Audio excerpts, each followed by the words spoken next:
Hello audience, based on your comments and love shown to our one of video Tata Tiago, आज उसी पर जो comments आपने दिए हैं उसी के आंसर देने वाले हैं। तो आपके सवाल और मेरे जवाब होंगे, देखते रहिए इस वीडियो को। और भी कई सवाल होंगे आपके, तो आप पूछ सकते हैं कमेंट्स में इस वीडियो के, या फिर इंस्टाग्राम पर आईडी दे रखी है स्क्रीन पर, देख लीजिए, वहाँ पर फॉलो कर दीजिए। और वहाँ पर भी आप डीएम कर सकते हैं, कुछ आपका क्वेश्चन है तो मैं डीएम के रिप्लाई भी देता हूँ। तो चलते हैं, अभी क्वेश्चन हमारे स्टार्ट करते हैं। तो अभी और उससे पहले एक डिस्क्लेमर देना चाहता हूँ कि कमेंट्स में जिनके नाम हैं, जिन्होंने कमेंट्स किए हैं, उनके नाम लेते हुए अगर कुछ गलत होता है प्रोनाउंसिएशन तो माफ़ कर दीजिएगा। सबसे पहले कमेंट लेते हैं केसी बरोडिया जी का। तो ये पूछते हैं, भाई पेट्रोल और डीजल है आपकी कार, कौन सी है, नहीं इनको पूछना है, और माइलेज क्या है सिटी एंड हाईवे में, रफ एंड टफ में। तो आपको मैं बताना चाहूँगा कि गाड़ी पेट्रोल है और साथ ही में माइलेज कितना है वो आपको मैं लास्ट में बताऊंगा, क्योंकि बहुत सारे लोगों ने माइलेज के क्वेश्चंस पूछे, तो उनका सभी का जवाब एक ही साथ लास्ट में देंगे। कुलफाम लकी जी पूछते हैं, मेरे पास टाटा इंडिका है जो मैंने 2007 में परचेस की थी और उसका पिकअप लाजवाब है, बस इंजन वाइब्रेट बहुत करता है और नॉइज़ भी बहुत करता है। अगर इन चीज़ों को टाटा सुधार दे तो टाटा नंबर 1 है। तो जी हाँ, एक सभी प्रॉब्लम ये बताते हैं कि इंजन वाइब्रेशन है, इंजन की आवाज़ ज़्यादा आती है, एनवीएच लेवल जो है थोड़ा है कंपैरिजन बाकी गाड़ियों के हिसाब से अगर करें, यानी मारुति या हुंडई की, तो ये बात सही भी है। तो अभी टाटा ने जो है अल्ट्रोज़ में भी बहुत वाइब्रेशन पर काम किया है, उनके वाइब्रेशंस जो है अल्ट्रोज़ के बहुत कम कर दिए है। तो काम चल रहा है, ऑफकोर्स धीरे धीरे वो बढ़ेंगे इस और वाइब्रेशन भी कम होंगे। आप लोगों को इतनी अच्छी गाड़ी मिल रही है, बॉडी राइड क्वालिटी सभी अच्छे है, तो एक वाइब्रेशन वाला इशू अगर छोड़ दिया जाए तो मुझे लगता नहीं कि बाकी गाड़ी में कुछ इश्यूज़ ज़्यादा है। रौनक नेगी जी पूछते हैं, अच्छा ये पूछ नहीं रहे, कॉम्प्लीमेंट दे रहे हैं, तो बोल रहे हैं कि good video with great explain. तो थैंक्स ब्रो, अगर आपको वीडियो अच्छा लगता है तो सब्सक्राइब कीजिए चैनल को, वीडियो शेयर भी कीजिए और देखते रहिए वीडियो हमारे, लाइक करते रहिए, सपोर्ट करते रहिए इसी तरह से। अभी हेमंत नाइक जी पूछते हैं कि I have almost same experience like you after 3.5 years with this car, mainly it's driving handling suspension make it real champion in one of the segment ahead also. तो जी हाँ, ये सारे फीचर्स इस गाड़ी में इसको सेगमेंट अहेड करते हैं, साथ ही में सेफ्टी भी इसमें जोड़ दीजिए, 4 स्टार गाड़ी है, तो सच में गाड़ी कमाल की है, इस बजट में वैल्यू फॉर मनी कार है। एक बात बताना चाहूँगा कि थंबनेल में मैंने कहा है कि 4 years हो चुके हैं, पर आप इसे समझ लीजिए 3.8 years हो चुके हैं। तो कहाँ पे वहाँ पे बताता फिर आपको कि 3 महीने 8 महीने हो चुके हैं, 3 साल 8 महीने, तो इसलिए मैंने 4 years डाल दिए वहाँ पर। अजय गुप्ता जी कहते हैं स्टिल लुक न्यू। तो जी हाँ, क्योंकि गाड़ी बहुत ही संभाल के यूज़ होती है और 3 years 8 month के बाद अभी इसका किलोमीटर रीडिंग है 21,000 के आसपास। तो आप समझ सकते हैं कि कितनी कम गाड़ी यूज़ होती है, तो ऑफकोर्स नहीं लगेगी। डेली लाइफ पूछते हैं कि माइलेज इतना नहीं देती, हमको 12 की माइलेज मिलता था। अच्छा, इनको 12 के माइलेज मिलता था। एक्चुअली में आपकी माइलेज जो है ड्राइविंग एक्सपीरियंस भी जो है आपका, उस पर भी डिपेंड करता है कि आपने कितनी गाड़ी रश चलाई है, कितनी आपने सॉफ्टली चलाई है। तो 12 की एवरेज आई थिंक सो मुझे तो अभी तक नहीं मिली इतनी कम एवरेज, पर ऑफकोर्स अगर आप सिटी में चलाते हैं, थोड़ा आपका ड्राइविंग कंडीशन पे डिपेंड, तो आपको 12 की एवरेज मिल भी सकती है। पर मुझे अभी तक ऐसा कोई जो है एक्सपीरियंस नहीं आया है। अभी तक मेरा एक्सपीरियंस लगभग 16-17 के ऊपर ही आया है माइलेज का। माइलेज वाला पार्ट सबसे लास्ट में भी बात करेंगे उस पर। अभी हाँ, संजय सवई जी पूछते हैं कि क्या विंडोज़ वाइब्रेट कर रही है और वाइपर कितनी बार बदले। तो वाइपर का मैंने आपको बता दूं एक बार कि वाइपर जो है, अगर आपकी गाड़ी बहुत लंबे समय के लिए खड़ी रहती है तो इसको ऊपर कर दीजिएगा, इस तरह से आप दोनों वाइपर ऊपर कर दीजिएगा। तो मेरे ऑफकोर्स 1 साल पहले वाइपर जो थे ख़राब हो चुके थे, तो इससे मैंने बदली करवाया था। तो ऐसे अगर आप रखते हो तो डैमेज होने के चांसेस ज़्यादा होते हैं, तो वाइपर एक बार बदले थे। और विंडोज़ का जो आपने पूछा है, तो विंडोज़ ऑफकोर्स ये वाली विंडो ने एक बार 2 साल पहले प्रॉब्लम दिया था।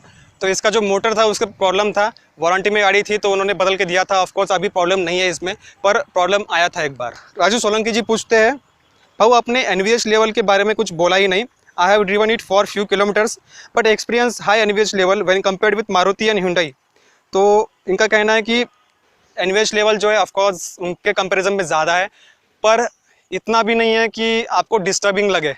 तो बाकी चीज़ें इसका अगर ध्यान में रखें, ये वो भी कह रहे हैं कि I accept that it does have good quality and ride quality also, but Tatas are yet to improve their service quality. Until they improve their service, it's risk in buying Tata cars. तो as such risk तो नहीं है, क्योंकि अभी 3 साल 8 महीने हो रहे हैं गाड़ी को, तो अभी तक मेंटेनेंस में इतना इशू नहीं है। ऑफकोर्स इनकी सर्विसिंग अच्छी हो सकती है और भी इम्प्रोवाइजेशन की ज़रूरत है, पर ख़राब एकदम ज़्यादा ख़राब तो नहीं है। तो of course risk as such नहीं है, पर कुछ चीज़ों में गाड़ी जो है इसके वाइब्रेशंस हो या फिर कुछ इंजन का नॉइज़ कुछ प्रॉब्लम हो, वो चीज़ें एविडेंट है, पर रिस्क एज सच नहीं है। स्टोन क्रिक ये कहते हैं good presentation confidence being Marathi good influence in Hindi लय भारी भाऊ। थँक्यू. असेच व्हिडिओ आमचे पाहत राहा आणि चॅनलला सबस्क्राईब करा, शेअर करा आमचे व्हिडिओ. जर तुम्हाला हे व्हिडिओ आवडत आहेत तर नक्की शेअर करा आणि धन्यवाद भाऊ पुन्हा एकदा. निहार साओजी पूछते हैं is there any vibration in gear box when car is in neutral state, please reply. तो ऑफकोर्स थोड़ा वाइब्रेशन एविडेंट है, गियर बॉक्स में भी आता है न्यूट्रल स्टेट में, पर एज सच मैंने पहले भी कहा है कि ज़्यादा नहीं है बहुत, पर कंपैरेटिवली अगर देखा जाए तो ऑफकोर्स इसमें आपको वाइब्रेशन एविडेंट है. कुछ मुझे नहीं लगता कि बाकी आप फीचर्स देख रहे हो तो उसके हिसाब से वाइब्रेशन का इशू इतना ज़्यादा नहीं है. वैल्यू फॉर मनी कार है, ऑफकोर्स कुछ चीज़ों में कॉस्ट कटिंग करनी पड़ती है कंपनी को, तो इंजन में अभी भी सुधार होने के चांसेस है. टाटा टियागो का BS6 अभी देखना बाकी है मेरा, तो उसमें भी शायद से वाइब्रेशन कम हो चुके हो. अब लेट्स नो, अगर गाड़ी मिलती है BS6 तो उसका भी वीडियो करेंगे, पर इसमें एविडेंट है कुछ वाइब्रेशंस. राहुल ठाकुर जी कहते हैं कि please give your valuable suggestion which car to buy, Maruti Celerio X ZXi और टाटा टियागो XT. तो मैं कहूँगा कि सिलेरियो की ओर जाइए मत, क्योंकि मेरे भी एक्चुअली हमने जब गाड़ी परचेस करनी थी तो मारुति, मिडिल क्लास फैमिली की एक सोच होती है कि मारुति गाड़ी है, मेंटेनेंस कम रहेगा, ये वो फलाना ढिमका. तो मुझे लगता है कि आप ऑफकोर्स टाटा की ओर जा सकते हो और थोड़ा पैसा और खर्चा करके टियागो XZ भी ले सकते हो अगर आपके पास उतना बजट है तो सिलेरियो ऑफकोर्स सजेस्ट नहीं करूँगा, क्योंकि गाड़ी की क्वालिटी जो है, यानी सेफ्टी की बात कर रहा हूँ, सेफ्टी 4 स्टार सिक्योरिटी मिली है टाटा टियागो को, तो ऑफकोर्स टियागो XT मैं प्रेफर करूँगा. और इसमें फीचर्स भी अच्छे हैं, राइड क्वालिटी सिलेरियो से बहुत ज़्यादा अच्छी है, और मुझे सिलेरियो का थोड़ा इंजन भी इतना पसंद नहीं आया, उसमें पावर भी कम है, तो ऑफकोर्स टियागो ही बेस्ट रहेगा आपके कंपेरिजन के हिसाब से अगर आप पूछ. जितेंद्र खत्री जी पूछते हैं कि न्यू टियागो में कितने किलोमीटर चलने के बाद पिकअप और स्मूथनेस में इम्प्रूवमेंट आता है. तो न्यू टियागो ही नहीं, कोई भी नई गाड़ी हो, आपको लगभग 500 या 1000 किलोमीटर गाड़ी चलाना पड़ेगा, उसके बाद में थोड़ा इंप्रूवमेंट आएगा. और ऑफकोर्स ज़्यादा इंप्रूवमेंट ऑयल चेंज के बाद में ही आता है. कुछ कट्स रह जाते हैं इंजन में, फिनिशिंग उतनी अच्छी नहीं हो पाती जब गाड़ी फैक्ट्री से निकल के आती है. तो ऑफकोर्स जितना आप चलाएंगे उतनी ही गाड़ी स्मूथ होती जाएगी टाइम के साथ में. स्वप्निल दाभोलकर जी पूछते हैं कि how is your experience related to maintenance. तो मेंटेनेंस का पूछते हैं सवाल, तो उसमें मेंटेनेंस मुझे इतना ज़्यादा नहीं आया प्रॉब्लम. कुछ मेंटेनेंस का टेंशन ही अभी तक मुझे पता ही नहीं चला कि गाड़ी के 3 साल 8 महीने हो चुके हैं, मेंटेनेंस का इतना इशू मुझे नहीं रहा. ऑफकोर्स सर्विस सेंटर का मैंने बोला था कि थोड़ा इम्प्रूवेशन नीडेड है, तो वो तो ज़रूरी है. आनंद रावत जी पूछते हैं मेरी टियागो में भी रिवर्स गियर की प्रॉब्लम है और सर्विस भी टाटा की ठीक नहीं है. तो मैंने पिछली बार कहा था कि रिवर्स गियर में कभी कभी वो थोड़ा गियर जो है अटक जाता है. तो ऑफकोर्स मैं बहुत लोगों ने भी कहा था और मुझे भी मैंने देखा है कि बहुत सारी गाड़ियों में प्रॉब्लम आता है रिवर्स गियर का. तो आप उसको थोड़ा आगे पीछे करके रिवर्स गियर डालिए तो वो आपका प्रॉब्लम नहीं आएगा. और क्लच पूरी तरह से दबाइए. और टियागो की सर्विस भी ठीक नहीं है, तो सर्विस एक्चुअली सेंटर पे डिपेंड है. अभी आपका सर्विस सेंटर कहाँ पे आता है मालूम नहीं, पर ऑफकोर्स मेंटेनेंस गाड़ी की ओर से कोई प्रॉब्लम नहीं है, सर्विस सेंटर में इम्प्रोवेशन की ज़रूरत है. शुभम गुप्ता जी कहते हैं कि सॉलिड कार बॉडी के कारण शटिंग डोर साउंड वो मस्त है. हाँ, ये बात मैंने हर वीडियो में कही है, जितने भी मैंने वीडियो बनाए हैं टियागो के. तो ऑफकोर्स जब भी इस गाड़ी को आप दरवाज़ा खोलते हो और लगाते हो तो एक अश्योरिंग साउंड आता है जो अच्छा लगता है, कि ऐसा थर्ड से आवाज़ आता है तो पूरा अश्योर होता है कि यार अच्छे से दरवाज़ा लग चुका है. रमन कुमार जी पूछते हैं कि टियागो पेट्रोल और diesel which one should take. अभी BS6 गाड़ियाँ लॉन्च हो चुकी है, तो उसमें आपको टियागो में डीजल मॉडल मिलता ही नहीं है, तो कोई क्वेश्चन ही बनता नहीं है.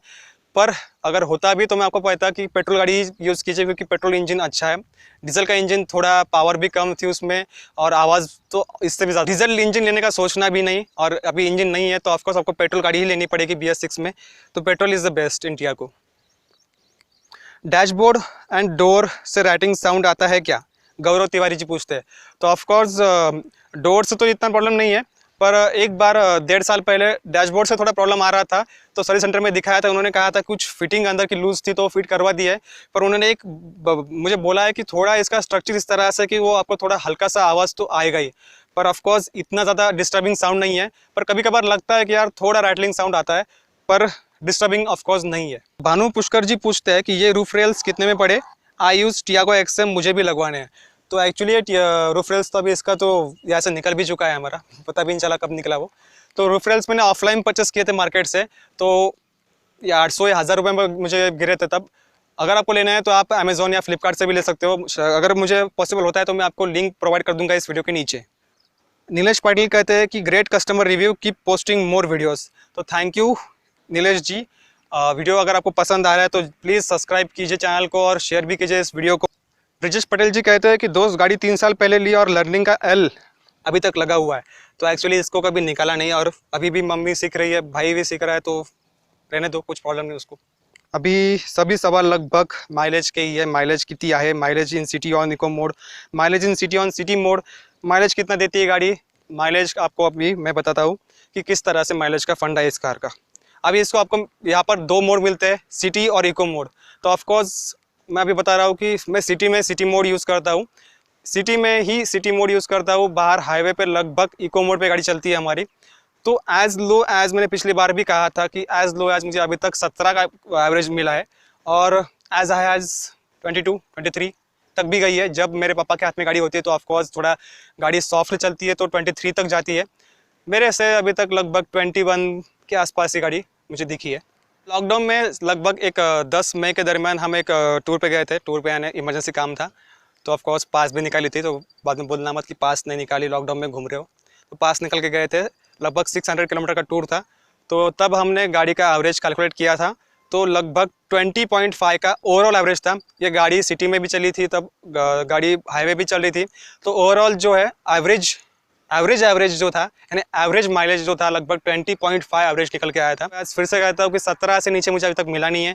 Depend upon driving condition. आपको अगर इससे कम मिल रहा है तो आप सिटी में होंगे। मेरा टाउन एरिया में है घर तो मुझे इतना एवरेज इतना कम नहीं आता है कभी, पर सिटी में भी जितने चलाई है मैंने गाड़ी तो इतना कम एवरेज मुझे नहीं मिला है। 17 to 23 का एक वाइड वेराइटी है और इसका अगर एक मीन किया जाए तो मुझे अभी तक 20.5 का एक मीन एवरेज मिल रहा है, तो जो कि अच्छा एवरेज है। तो यही था एवरेज का। जितने भी लोग पूछ रहे थे कि एवरेज कितना है रफ़ एंड टफ़ में, तो रफ़ एंड टफ़ में भी मुझे अभी मैंने लगभग उस टूर में 110 पे गाड़ी चली है तो तब भी गाड़ी का एवरेज 20.5 का निकल के आया है। तो ओवरऑल 20 का एवरेज पकड़ लीजिए। अगर आप गाड़ी बाहर निकाल रहे हो लंबे टूर के लिए तो 20 का एवरेज उसको पकड़ लीजिए। सिटी में कम होगा ऑफकोर्स, वो तो होना ही है। तो ये था आज का पूरा वीडियो। जितने भी क्वेश्चंस थे अच्छे वाले क्वेश्चंस आने, काम के जो क्वेश्चन थे पूरे ले लिए थे। अगर आपको वीडियो पसंद आता है आज का तो ज़रूर लाइक कीजिए। सबसे मेन है सब्सक्राइब बटन दबाइए और शेयर कीजिए इस वीडियो को भी। और भी कई क्वेश्चन है, मैंने वैसे ही कहा है कि आप कमेंट में पूछ सकते हो कोई क्वेश्चन आपके हैं, या फिर इंस्टाग्राम पर पूछ सकते हो। ओवरऑल वीडियो जितने क्वेश्चंस मुझे लग रहे थे उतने तो हो चुके हैं पूरे। तो यहीं पर एंड करते हैं इस वीडियो को। मिलते हैं अगले वीडियो में, तब तक के लिए स्टे ट्यून्ड।